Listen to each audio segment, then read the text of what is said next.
Brilliant. Okay, so welcome everyone. This webinar is building your AI roadmap. It's certainly geared at a membership organization and wider non-profit charity audience. So thank you for joining us today. We're keeping it very practical today, as you may have seen on some of the marketing we've been sharing on this session. So it's a how-to guide. We will get into that in the middle of the session. And I should say, I'm Matt Dunphy. I'm a lead consultant in learning and development from Get Savvy. We're also delighted that we've got a guest speaker today who we'll be speaking to during the hour. Chelsea Shelley is the head of member engagement for the Association of Chartered and Certified Accountants, the ACCA, as we all know it.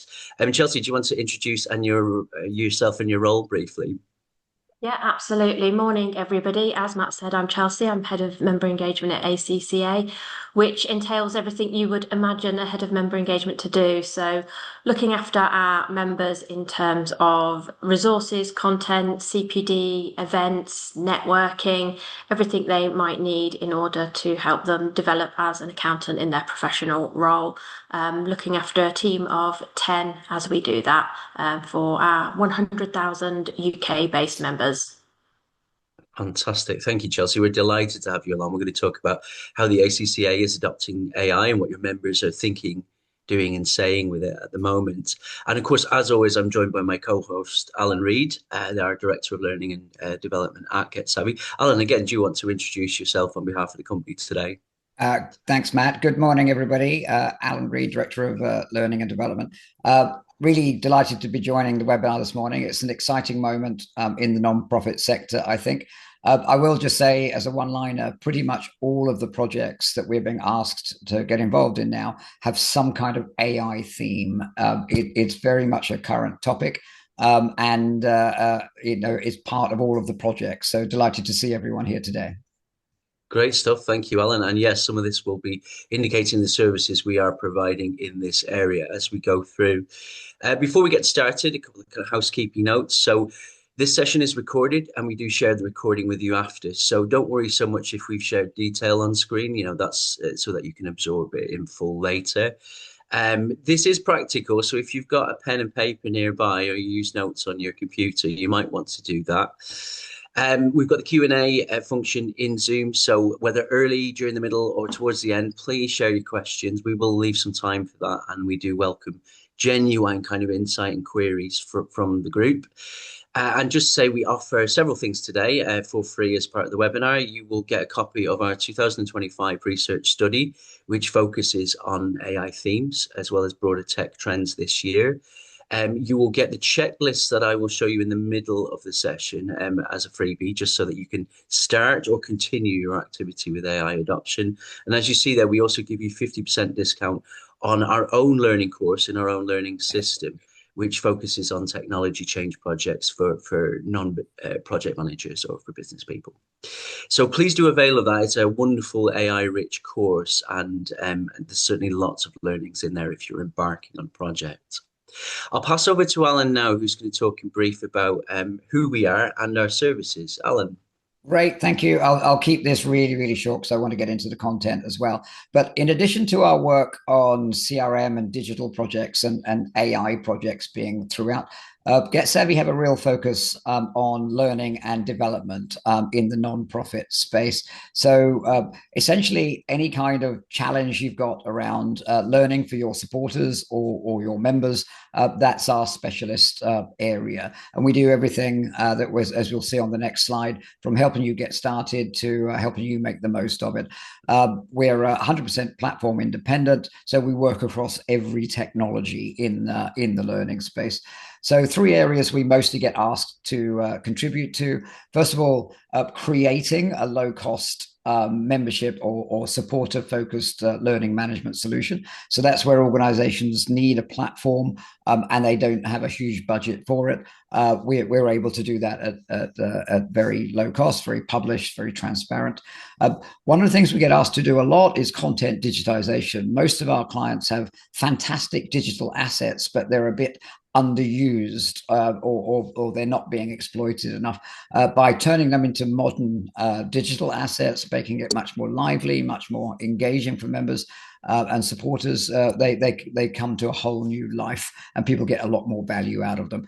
And then finally, wherever you are in your journey, or wherever you're thinking of might benefit you next, please do talk to us so that we can provide you with some steers and some independent advice on what kind of money is involved, what kind of benefits, what kind of things would be the optimum way forward for you. So thanks, Matt. Thanks a million, and I'll cover this very briefly.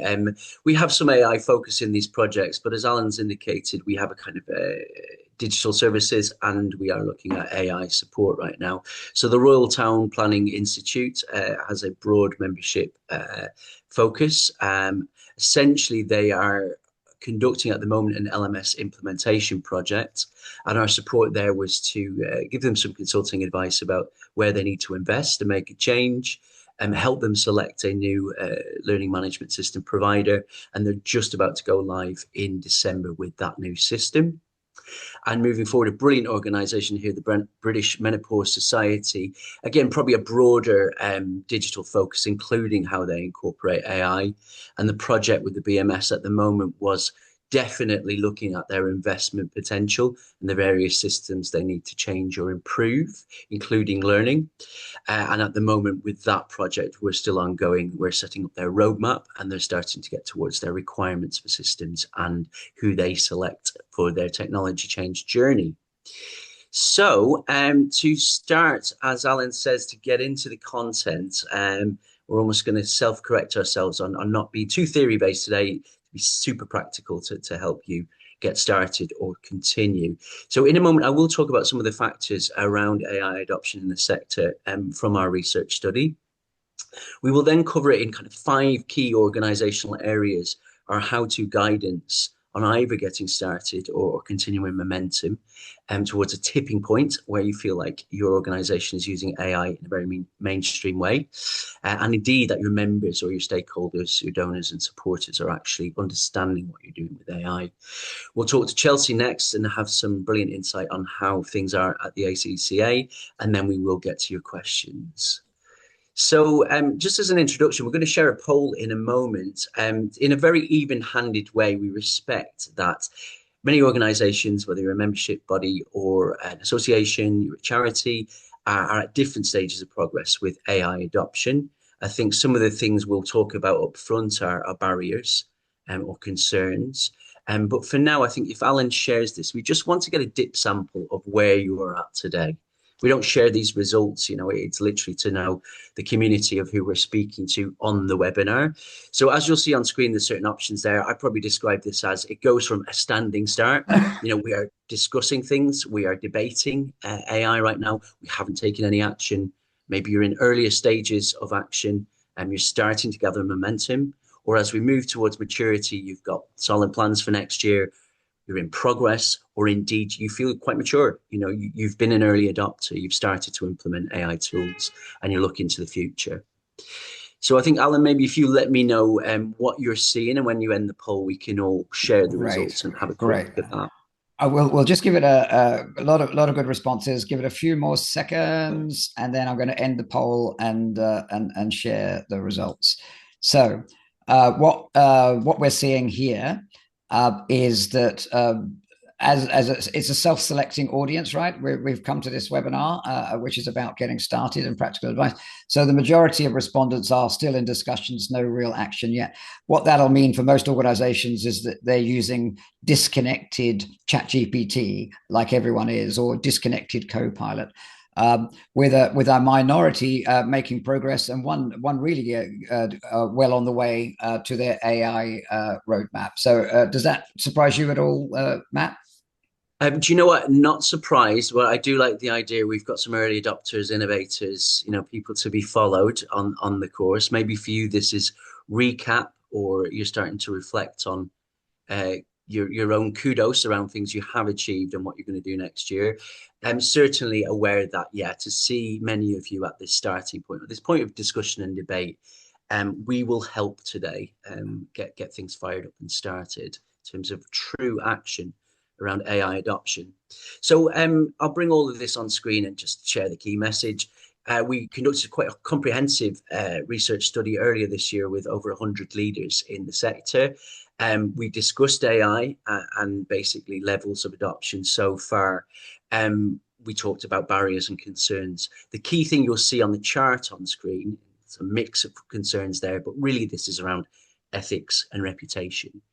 As you should be, many organizations have to consider in detail the ethics of taking AI in-house and what you do with it for your organization and teams. And of course, if you're member or donor facing, the level of perception of how you're using AI is critical. And again, if you're in a field where your professionals in their organizations are experiencing change through AI, how do you interact with them, knowing things are shifting in terms of their job security, for example.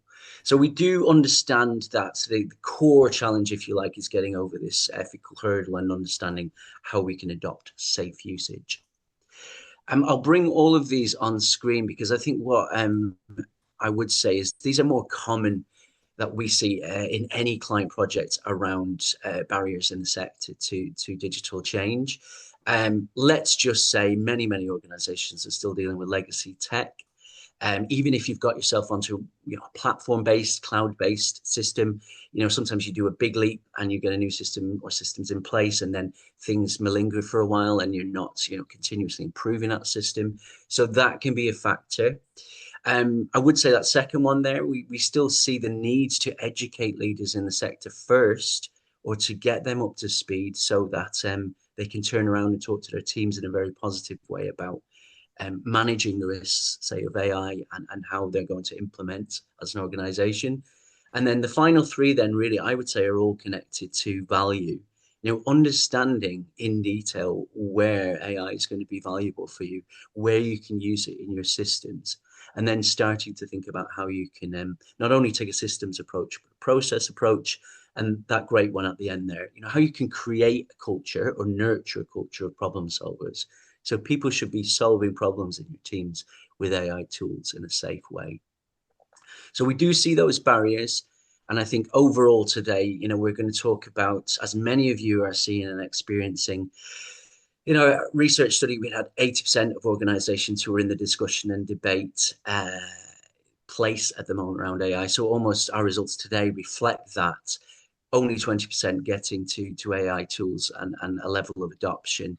In all change, we talk about approaching, reaching and passing a tipping point.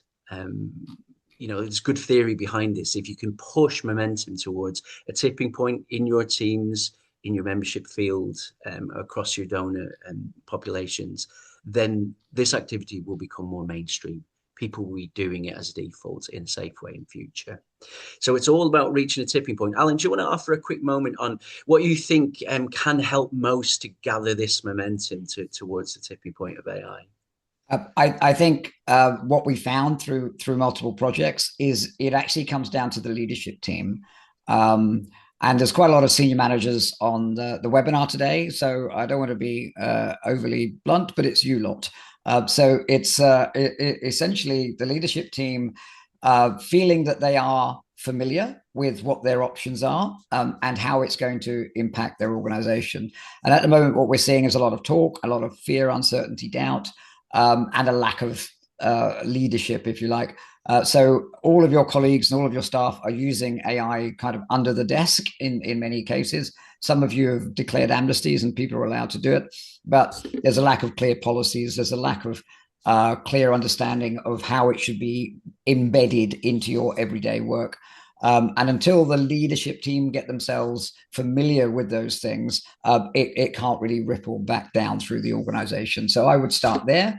It doesn't take long. It takes a very short amount of education and a little bit of decision support. And then the leadership team can really lead on AI initiatives in the organization. Great. And I'd only echo that by saying, there's an element of leadership role modeling here in terms of the intention to adopt AI. And then, of course, the leadership team, SMT, SLT, have more control over the planning and the structuring of implementation, of course. Great. Okay, so this is the moment where we say, if you do want to take some screen photos, you want to write some deliberate notes, you will get this after the session. But we do want to make this a practical guide today and just breaking this out in a checklist format. And anything you see in this section, we will release, as a tool after the webinar today. So again, just to bring this in all together at once, we believe probably common to most change, but very, very important for AI. There are 5 organizational areas where you need to be focusing to adopt tools and ways of working. So the first one, of course, no surprise, it's the stepping stone. You're going to need to set up certain governance framework for AI usage. You're going to need to have policies in place that are shared and really set the agenda for how your organization is going to adopt AI. And the second on the list we'll talk in detail about is investment. In many of our projects, we are helping clients to understand and secure the investment. It might sit as part of an existing technology strategy, but AI does need its own funding, as I'm sure you'd imagine. And the third one on the list, we talk a lot as Get Savvy about proactive, comprehensive change management. There are certain key hints and tips we can give today about, why specific change management for AI is so useful. Then we talk about tech and process. So you obviously need to translate what you want into your technology projects and into what you do with your suppliers, whether that's existing ones or new ones. And finally, then, last but not least, you need to understand how you're going to upskill, train, and gain the confidence of your users, of your learners, of your people, so that they feel that they can gather more AI activity in core operations. So, injecting a bit of humor, public service announcement, what will follow will be a highly practical how-to guide on how to adopt AI based on proactive action in 5 organizational areas. So we will start to break this out now. There is detail here, but I will work through it at a pace that we can all kind of understand, and you will get this after the session. So if we think the first area is governance, just in case any of you want to sort of take a quick snap or our speed readers, I'll bring all of this in. I should stress that, we're not reinventing the wheel here. We just want you to move through each of these checklist areas. We do believe that is what builds momentum.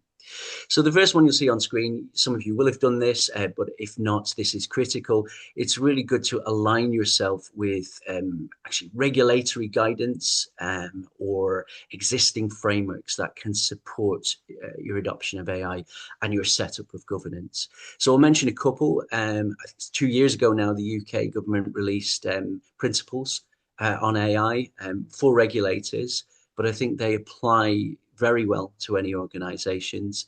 And again, that information is always from the government. It's quite comprehensive. The ICO, you may have seen it, you may not have their own guidance on AI. I think that's really useful. Some of this to us at Get Savvy feels a lot like GDPR. There is a policy element to it, then that can become practice. And actually, for any charity audience at the moment, I recently saw a really good set of principles or support from Charity Digital on how to set up an AI policy. That was in October this year. So there is a lot of content out there, but as always, I would lean on these kind of key regulatory bodies to start to think about what governance you need to set up. There's one more. There is now an ISO standard 42001, which is specific to management systems for AI. So really useful to set yourself up with those existing frameworks. So if we say that's done, then you're going to obviously want to set up either a working group, and we probably laugh in the sector. We set up a working group for everything, don't we? But if you've not got an existing information governance working group, or your data protection officer doesn't have kind of a huddle of leaders or agents around this type of change, it is useful to set up a structure with some terms of reference. Again, if you've done that, brilliant. It does mean you can just give that group some of the agenda and remit for how governance and policy is set up. The third one on the list here is, I call this guardrails. I'm sure if you've got policy in place, that helps. And we want safe usage across our teams. As Alan has indicated, we don't want kind of rogue use of ChatGPT. We want people to protect your intellectual property. So even a kind of a one-sider or short guidance on the rules for safe usage is really important. It's almost like a brilliant engagement tool. You can actually share that, get some feedback on it, and people can talk to you about how they're starting to adopt AI internally with safety. Some of us do, some of us don't. If you have an audit or a compliance team, great. I think they have a role here in terms of checks and balances and monitoring activity to make sure safe use is in place. If you're a smaller organization, anyone who holds the strategic risk register may be able to set up some milestones for just checking in with teams and making sure practice is safe in that way. And the final one on the list today is I actually include this, and we'll talk to Chelsea about it. There is a public relations element to this. What do you say to your members, your donors, your stakeholders about usage? Where do you need to change things like your privacy statement? So having checklists for the communications or the changes you need to make in that space is really crucial. So that's the governance section. And I think a lot of this is about evidencing how you're using AI, both across your leadership, to your teams, and in the external world. So mini pause there to catch breath. I'll bring this in, but the next thing we're going to talk about is investment. So just give you a moment to have a look at that on screen. The key thing for Get Savvy around investment is we take a very structured approach. So this would be quite common to some of the other areas, but I'll highlight the importance for AI. First thing is, I'm sure many organizations have some level of technology strategy, even if it's a set of goals on two sides of paper that your IT lead for the organization is going to drive forward for you. If you've got a more developed strategy, I'm sure you are having the conversations about how that incorporates AI.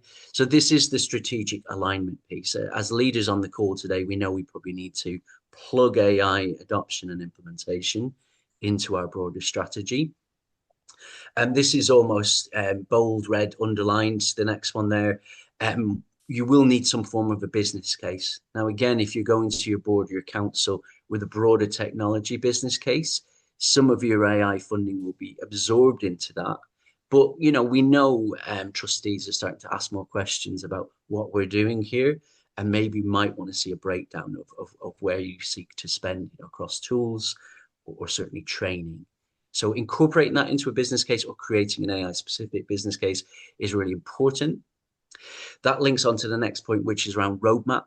Again, some of you may not have a physical visualized roadmap of technology. We create them, and I'd recommend you do. But even if it's like year 1, year 2, year 3 going ahead, these are the objectives for our technology. And good to have some AI line items in there, certainly.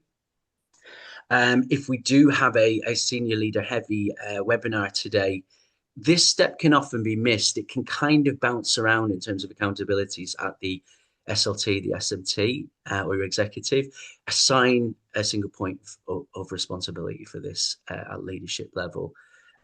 It's not one neck to choke, as someone in the corporate world said to me recently. It is clarity. It's someone who can be given the single decision making where required, or can be the conduit from senior leadership to teams.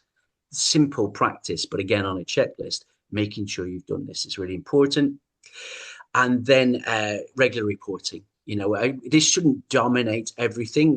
There are many other things a charity or membership organization needs to lead on, but we do think as a standing agenda item around technology, having reporting on how it's going is key as well. Great. So if we move forward from there, sort of area 3 of 5 is change management. Again, I'll bring this all in just in case anyone is taking a wee snap. Again, you will get this after the session. Classic kind of change management activities here. So again, I'll lift why this is crucial for AI. This first one is a good example. We know with change, I'm a qualified change manager. If you don't have a vision statement or a vision around what you want to do, so much harder to gather the momentum and the motivation to do extra activity to get there. So in terms of just a simple understanding of how AI will benefit your membership, yourselves as a charity, your individual teams and individuals, I think doing that work up front in a simple exercise will help with what follows. Engagement at all levels. We all know we should do this. Sometimes we're very good at it, sometimes not. But I think, for an example, you could have town hall discussions around this, team meeting, collateral and progress updates. But at one-to-one level, your teams will be worried about job security, about how their skills will be changing. So to get some information into the hands of line managers and have engagement at the one-to-one level, I think around AI is really, really important. Next, then we probably start to think about feedback. And again, I would suggest in some change projects, organizations do this well or not, dependent on culture. But I think hearing people on their concerns around AI, whether they're individualized or on behalf of the sector, is crucial. You definitely iterating what you do based on what people are saying is crucial. And I think we'll talk to Chelsea about member perception, in our interview section. I really do believe it's, you said we listened. In this instance, feedback is crucial on how we begin to adopt safe practice of AI. Couple of extra things in this area. I'm a big believer in safe experimentation. If you've set the structures up, you've got your policies in place, you actually know what you're doing broadly with your technology around AI, then giving some sandboxes or giving some practice time, assigning some leadership on process and AI usage will help people experiment, find out what really works, what feels a little unsafe or inappropriate for the organization. Giving that autonomy is a great way to encourage buy-in around what's ahead. And then finally, this is a technical stage. It exists on the list. If you are doing technology projects, you're going to want to do a change impact assessment on how AI will affect various audiences. And this for me links to DPIA and the data protection impact assessment. If you are doing a technical project, you want to do one of those as well. So a more technical change management activity around impact and action needed there. Okay, we're all doing very well. I jest and say I hear the scribbling. Hopefully this is landing. And again, just to mark it for anyone who is further advanced, hopefully this is proving like tick, tick, tick, we have done all of this. Or yes, you know what? Let's go back and do that step because we missed it. So close to Get Savvy's heart, we do a lot of projects which center around technology. So this really is, about how you move this into your tech. And what I would say is it starts with process for us. And we've talked a lot this year, as have other organizations and consultants and tech partners around use cases. So what do we mean here? It's actually looking at your processes and thinking, where are the places where AI might have a positive impact most? How could we start to use this, even if it's in a more basic way, and then we advance later? And the key thing for me in there, which is the second point, is really about prioritization and value. So making some decisions based on data. This isn't about cutting jobs or losing headcount. That's certainly not a principle we push at Get Savvy. It's about saying if we brought in AI and more automation there, we definitely be able to redirect our talent to what I call higher value activity. So certainly doing that is really key. And this next point is probably when you've identified it as a client, you can then go to either an existing supplier and do some scoping or get some demos on what's available. We know from trusted suppliers there's a lot available now, particularly I would say in the larger platforms like Microsoft and Salesforce. But if it's a new project, Get Savvy is starting to incorporate AI requirements and AI discussion points into our requirements and selection areas. So, we know you need to start to branch out and say, what can we do? And what's affordable? What's achievable in our pipeline? And then final points here, it might almost seem like a full step, but when you've identified the areas you want to focus on, you've talked to suppliers, do it. actually implementing, seeing the value of some quick wins will help you to say, we have actually hit some traction. It has moved across the tipping point from discussion to use and adoption. So actually having some markers for things you've delivered early gives you more momentum later. And then it's a simple point there. Last one around continuing. We do still see clients in terms of technology of making a big leap forward and then pausing or getting distracted by other agenda items. Thinking about putting this into this sprint, quote unquote, that you do with your supplier is key, or just having milestones every quarter going forward about what new AI you're going to explore. Very good. And then just this last section then, as I said up front, this is definitely a last but not least. It's probably closest to my heart. Little tidbit, the World Economic Forum report, the Future of Jobs report this year talked about a lot of technical skills being in demand, AI focused. But it also talks about the preservation of things like critical thinking and curiosity. So people's learning around AI is going to define the way we move forward as organizations. So the top one there, again, can be missed, even if it's a head of HR who adopts leadership for L&D, or you have a specific learning and development lead, you are one yourself. Having a single point of accountability for skills development is really crucial. I won't elaborate on why, but having someone who is really driving that bit forward is something you're going to need to do. This again goes to my preference. Gather your early adopters, the people who are always jumping up and down to make a change or learn things fast, and focus on them first. Get something into their hands and get some usage with those innovators in your organization, because that helps with the next bit. Collectively with them, you can do a broader training needs, learning needs assessment, and you can start to plan further trainings through the organization that way. And we all know if you've got champions and agents who know more, they will help the others. They will bring them across the tipping point in terms of understanding and confidence. Some organizations, this next point, will be able to do training entirely in-house, even if it is AI. They'll train the trainer and they'll instigate some learning across teams. Your tech suppliers can be useful in this space and may do some learning themselves alongside an implementation, or you might feel like you want to bring in a specific training provider, or actually share some access to self-led learning, e-learning around AI topics. All of these things can help. I think the step is about defining your strategy. How much is going to be done in-house versus how much might need to be with a third party. And then finally, then, again, not a full step, but almost linked back to technology. Focus learning, confidence, and adoption around a core set of tools. We've mentioned Copilot. It's not the only thing to center around, but if you're a Microsoft user and many of your teams can use Copilot at the moment, having a Copilot strategy is really useful. We're seeing organizations using some AI tech around agents. That can also be an area, even if you create 2 or 3 agent journeys, operations that AI can do versus that all be manual work for your teams. That's good. And then you might have things like, I'm a planner, you might introduce Monday and its AI features and say, we're really going to focus on that because we know we've got lots of planners in the organization. So it's about sort of saying, let's have some core tools that we're building confidence around, and then truly you'll be able to expand your infrastructure and the tools you use, or actually just advance confidence using a core set. Okay, hopefully that was very useful. I know that's a lot from me, so you'll be hearing other voices very shortly.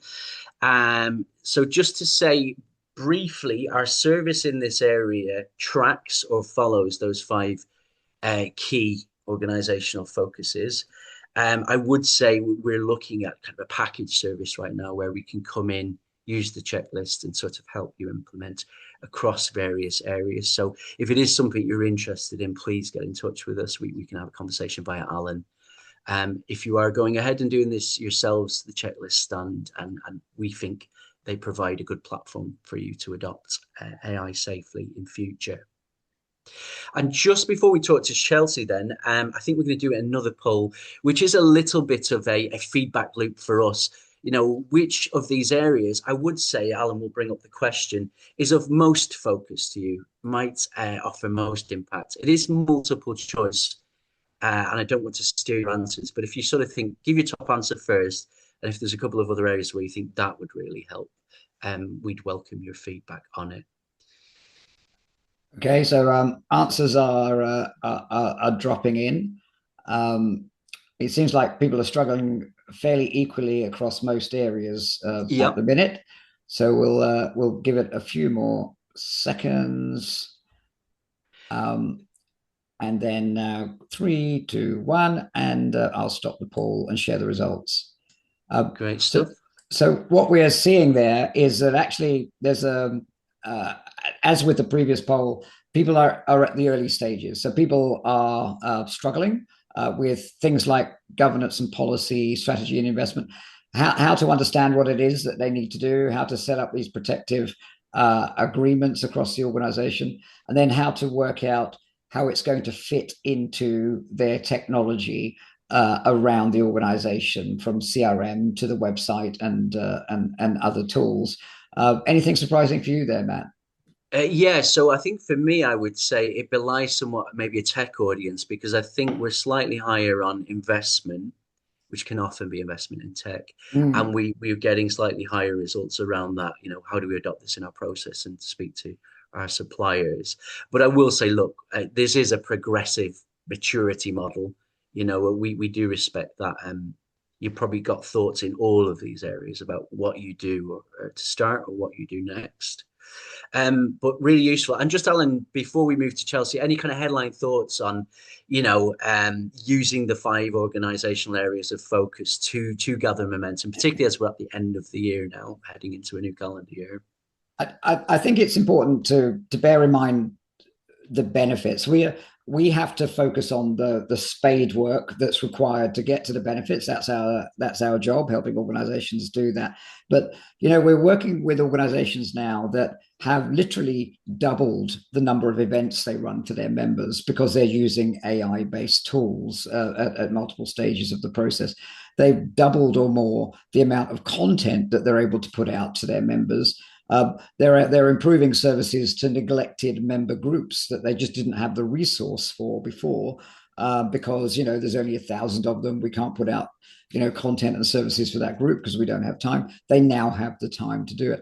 So the benefits are enormous. They're genuinely transformative in terms of your capacity and capability and your ability to please your members, with commensurate results in terms of recruitment and retention.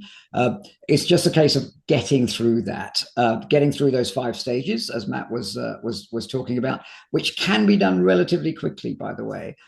There's a very handy roadmap and bullet points of things that need to be done. We help people, we hold their hands all of the way through that, but we've also helped organizations do it in literally a month. To get from where they don't know quite what the plan is to having a fully funded roadmap and action plan in that Yes. time. So it is very doable, and the benefits are really considerable. I don't want to overstate them, but really, it's a huge change for the organization in terms of benefits. Yes, I agree on that. And I certainly remember the GDPR enablement days. And yeah, often those were rapid projects to get people to a good footing as an organization. Great. Thank you. So I think without further ado, Chelsea, I know we made you wait somewhat. So we'll move on to the interview section of today. And thank you for your patience. I think we're going to start with a question. If you go back to our first poll, obviously, as much as you can say, where do you believe the ACCA are at on its maturity curve around AI adoption at the moment? Okay. Firstly, I should say I'm not an AI expert, and I think that's sort of very typical of membership organisations now, that you may not be the AI expert in your organisation, but there is an expectation that you are going to understand these tools, start to use them. Your members will be asking you about them, so everybody suddenly has to know at least a little bit about AI. So I am here with the little bit I know about AI in the hope that it can help. ACCA, I think because our members are very technology focused, we've been on this journey for quite some time. So we're fairly well established along the process in terms of having our own internal usage policies set up, the advice that we go out to members. I did smile earlier, Matt, when you said, there's always a working group. We, of course, have our Yes. AI working group, who are our experts who will be producing FAQs for staff, and they will cover staff usage and ethics and what tools to use and how to use them and how to cite them and the dangers with them, and also how we're talking to our members about AI. So I'd say this has been a long journey for us, and we're definitely a few years down the road. So feeling that we're at least trying to keep pace with the massive transformation that's happening with AI. Brilliant. And I think it does need organizations who are further ahead, because often you might provoke conversations. If someone's getting started, they might come to speak to you. Certainly if they're in, kind of an association that maybe linked to financial services or that type of professional. And yes, working groups. I think for me, the human version of it is it starts to develop the community of interest or practice. So as you've said, people can start to socialize and humanize what's going on around these areas. So we probably bring that forward to the sense of your leadership. This might be sort of thinking back then, Chelsea. If you think about how your leaders sort of tackled this and how they started to get the stepping stones in place, let's say around governance and policy, can you Yeah. share a little bit more on that exercise at ACCA? Now, this is quite an interesting one because although we've been talking about AI internally for quite a while, we've been talking about it externally. I think it was in 2023, there was an AI safety summit that the government ran, and we were involved in that. We were calling for ethics, transparency, data privacy around AI. So we were doing all of that work externally, yet our own internal usage policy came in this year.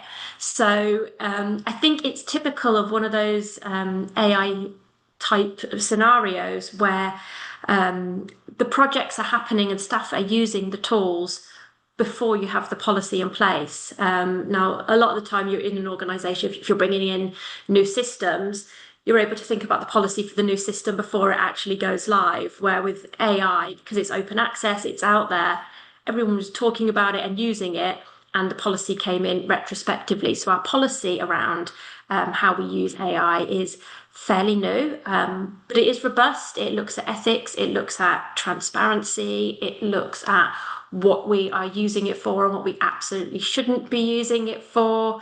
It's important that it can be used to assist decisions, but it doesn't make the decision. It's sort of a support tool, and we always make sure that when we've used AI, that we cite that we've used it. So we'll have something on our reports to say this was, produced with the help of ChatGPT or Copilot or whatever. So we can be really transparent about that. Obviously, very strict around not putting in personal data, not putting in sensitive data, private data. AI learns obviously from everything that goes into it. And so if you're feeding it with confidential company documents, there's nothing to stop somebody else coming along and saying, tell me what ACCA think about this, and it will have remembered that. So lots of caution around it, but also just that acceptance that we can't say do not use it. People will be using it. It has great benefits in terms of efficiencies and summarizing documents and helping us make those decisions. So it was being really pragmatic and saying, look, everyone's using it. We know you're using it. Let's not stop you using it, but let's help you use that safely. Great. And actually, yeah, you remind me, I know probably the ACCA would have been a thought leader on this early. I remember those moments around the summit and the FCA's involvement. And yeah, I was reaching for the term earlier, explainability. That seems to be at the heart of this across many of the different regulations and in our own policies. The idea of internally and externally being able to explain our usage of machine learning or decision making is really key. Great. So thank you for that. That's the leadership perspective. So, any change in our sector is driven often by member, or if you're a charity, a donor or a supporter's perspective. So, what for the ACCA then? What were the kind of key things members were saying about their expectations around this? I think there was a mix of excitement and concern. Accountants definitely looking at the process improvements, the efficiency. We did a survey of about 1,000 accountants, and I think about 70% of them said this is going to save me time, this is a good thing. They also said we want more training on it. We're looking to our professional body to help us understand how to use that. I think about 3 and 4 said we want some guidance. Where should we use this? How can we use it? How can it help us focus on the business critical tasks and take away some of that automation? But also, ensuring that we protect the accountant's strategic role, the knowledge that they bring to that, the decision making, the advisory, and ensuring that AI is really used for maybe the more routine, the more automated tasks. But definitely, I think whenever there's times of uncertainty for members, they often, first port of call is their professional body to say, okay, what's your line on this? What should we be doing about that? So we had to make sure we had that in place for our members. And, that involved talking to members, lots of surveys, what exactly were the concerns, how are they currently managing it, and helping us put together lots of guidance around that. Also, government lobbying decision makers around the ethics being absolutely crucial for us. Got you. And you're almost kind of underlining the three core areas we found in our study around ethics. We've talked a bit about that already. Reputation, how do we protect the reputation of accounting and the professions around it? And capability, if professionals are coming to you and saying, educate us or tell us more, there's a moment there, isn't there, for an organization about how much can we do that? What's our role in that moving forward? You've kind of indicated this, but maybe we can sharpen it up a bit. If you remember the anecdotes or these great engagement conversations, what were the things your membership were most cautious about? What were the things they were most excited about so far around this? Yeah. I think if we do the cautious first, Yeah. there's the concern that AI threatens job roles, maybe especially those lower level roles, more the routine tasks in organisations. So we're going to see those disappear. There's also the ethical risks, and that might be things like AI has a bias. So is it producing things from a particular lens, and therefore you're not getting a representative answer? Data privacy, data inaccuracy. I think within accountancy as well, there's something called the magnification of risk.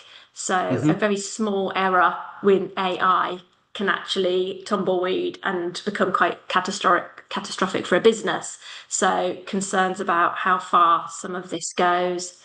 I think concern about losing some of their skills and that erosion of professional skills because of the over reliance on AI. Like, do we stop thinking because we're just going to ask ChatGPT absolutely everything? Yes. And where do we keep our judgment within all of that? There's probably like I feel as well, there's an element of overwhelm with, there's so many different tools coming at you. What do I use? Where do I use it? What's the best way? The technology is advancing so quickly. How do I keep on top of this at pace? How do I feel ready? And I suppose that links onto the training gap that they feel they've got. So people at different stages in their ability to use AI and using it in different ways, and how are they upskilling all of their teams to be able to use it in very much the same way we're looking at this internally. We're seeing that's an issue for our members as well. I suppose Yes. also recognising there's so much benefit. Yes. There's, I think number one, and it's something I use it for all the time, is it saves on those repetitive tasks. In fact, I'll be honest and say just yesterday I got a 45-page document that I needed to pre-read very, very quickly. And it wasn't a particularly confidential document. It was something that I was able to just drop into an AI tool and say, please just give me some key points here, so that I felt prepared. So it does save a huge amount of time. And I think that is what people are really looking forward to. You know, accountants can then focus on their role as business advisors rather than someone who's got to do all the small tasks. I think some of our members are further ahead. Some are using it to actually respond to their clients. So Hmm. they'll get an email in and they have AI tools that can scan that and give a quick response. Some people don't like to do that because they built their business on running a very personal service. So it's different skills gaps, but also just how people want to run their business. Some people really want to maintain that human element as much as possible. Yes, and there's so much in there. Thank you, Chelsea, around lots of areas of concerns we've also heard versions of, and as Alan had said, that getting to grips with the benefits. There's a lot of excitement around it as well. I think my takeaway from what you've said is, for me, this represents a personal, professional transformation. I don't think that will be avoided, but I think you're right. It's how do we get back to the confidence that, given we've got so much more machine support ahead with this set of tools, how do we remain the arbiter or the executive of that? And I do think if we make that shift, we'll all probably need to make it in some way, shape, or form. But this won't disappear. You know, the executive human elements in work. You know, thinking and decision making and ideas generation and judgment as only a few. That's amazing. You kind of indicated it there, but I think carrying that forward in terms of personal ways of working, you're a leader. How has this shifted, kind of, as you say, the things you need to maybe spend less manual time on versus time with your teams, time with your members? So it's those repetitive tasks, those data heavy tasks, such as any data entry or generating reports, basic analysis. You can put those into tools, and it will give you, instant information and results much more quickly than I could do that myself. You can ask reports to just flag up trends, flag up anomalies. You can say, what are the risks based on what you've read. Like I mentioned earlier, this is always about supporting decisions, not replacing them. So I still have to take all that information and look at it to make the decision, but it just makes that much quicker, much more automated. So you can get to where you need to be without spending huge amount of time going through, lots of survey responses, for instance. Yes, and I think you're right. It will go the other way, where because there's so much access to Gen AI generated content, it's almost saying to our teams, do some editing down of that. Give me the summary of the summary so that when you come to a decision or a debate discussion, yeah, you're not being overwhelmed with the mountain of new information.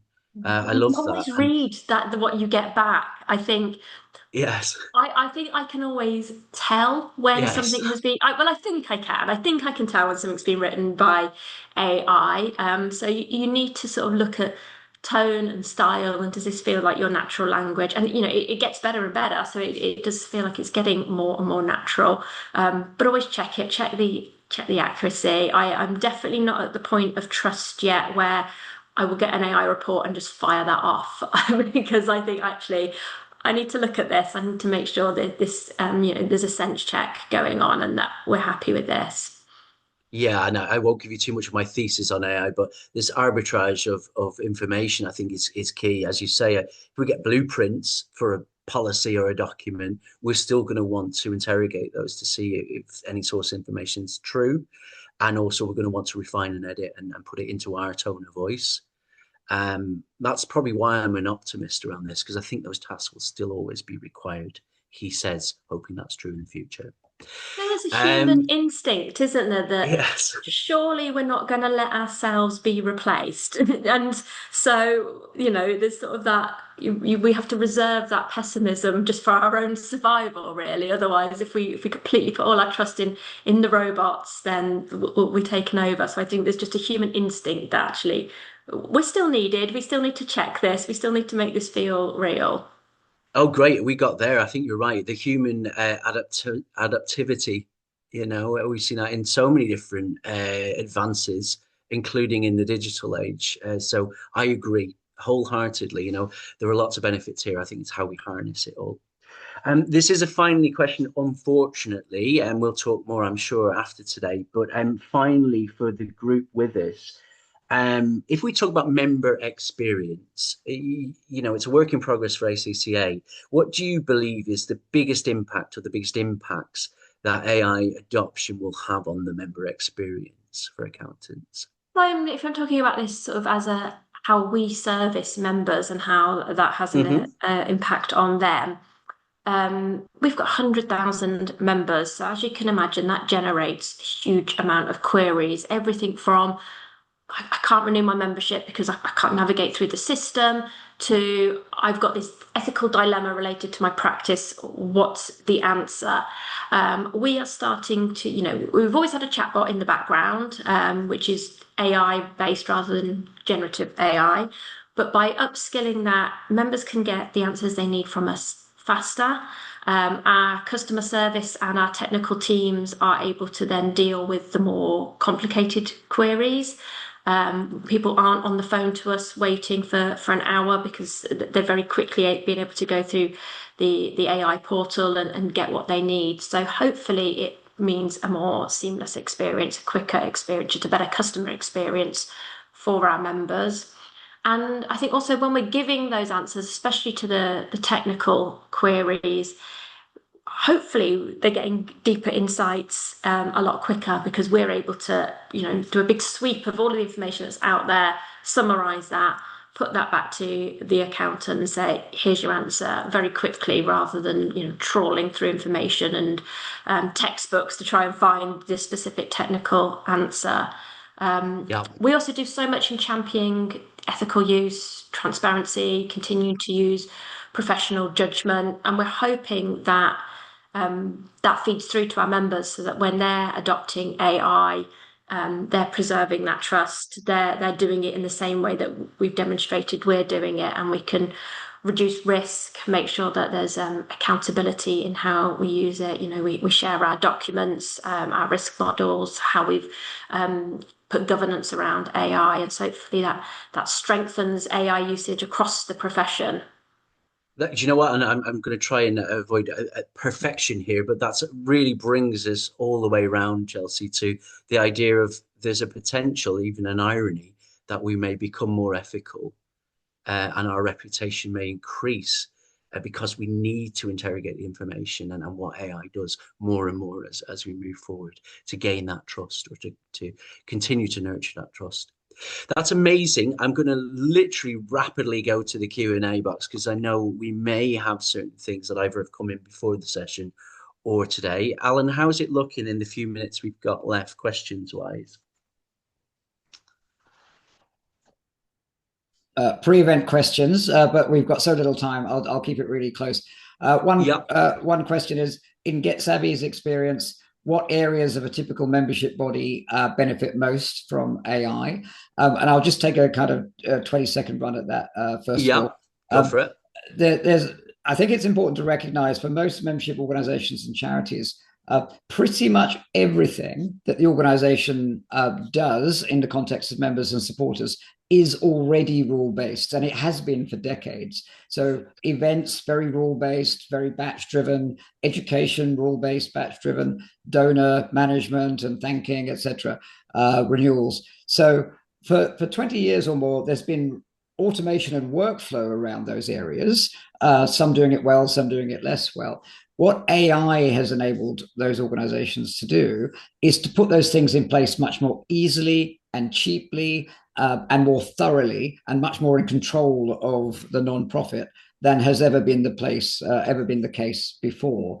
So it's essentially pretty much all of what your organization does lends itself well to being streamlined by AI. And then on top of that, the creative stuff, the putting out, creating of content, creating of ideas, creating of educational topics, that's where it really takes off because you're able to do vastly more of that than in the future. So pretty much everything we do as nonprofits, memberships and charities, really lends itself to being benefited by AI. So it's just a case of getting to that point.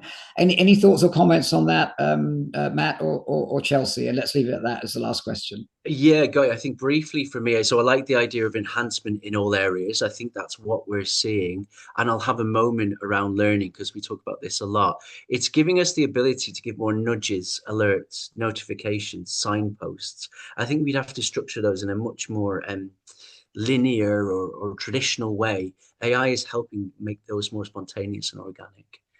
Chelsea, any thoughts on? I know we've covered impact for ACCA, but yeah, that kind of idea of it helping in all areas. I think it absolutely can, but I would say if this is your first steps, focus on where it's going to have the maximum benefit first. Do it well in one area rather than do half a job across all of the areas.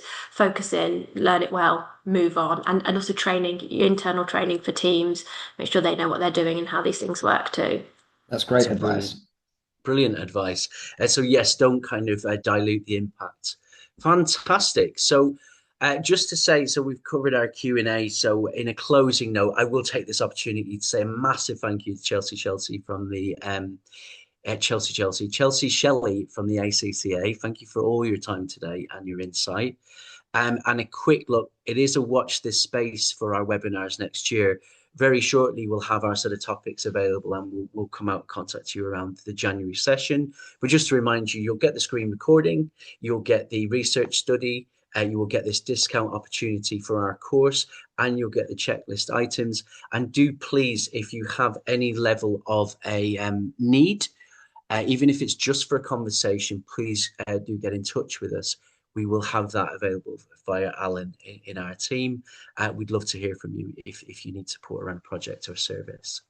So thank you everybody for your time today, and please do keep in touch with what we're doing as well. Thanks everybody. See you on the next one. Thanks a lot, Chelsea.